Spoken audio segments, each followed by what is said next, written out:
बिस्मिल्लाहिर्रहमानिर्रहीम। अस्सलाम वालेकुम दोस्तों, कैसे हैं आप? उम्मीद हो कि आप सब ठीक होंगे। होटल पर बैठे एक शख्स ने दूसरे शख्स से कहा, ये होटल पर काम करने वाला बच्चा इतना बेवकूफ़ है कि मैं 500 और 50 का नोट रखूंगा और ये 50 का नोट ही उठाएगा।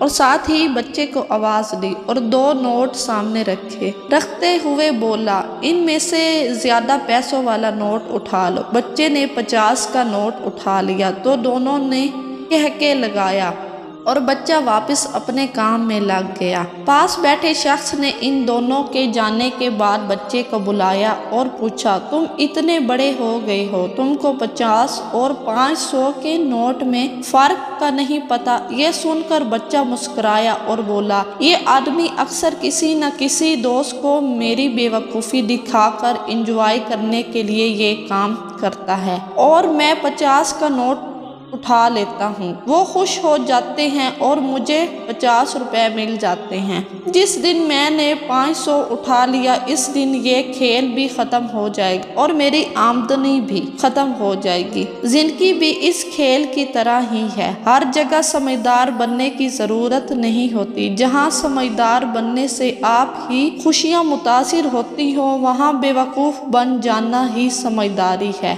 बिल्कुल इसी तरह ज़िंदगी भी इसी तरह है। अगर आपको मेरी वीडियो पसंद आई हो तो चैनल को सब्सक्राइब करें और बेल आइकन को ज़रूर दबाएं। अल्लाह हाफिज़।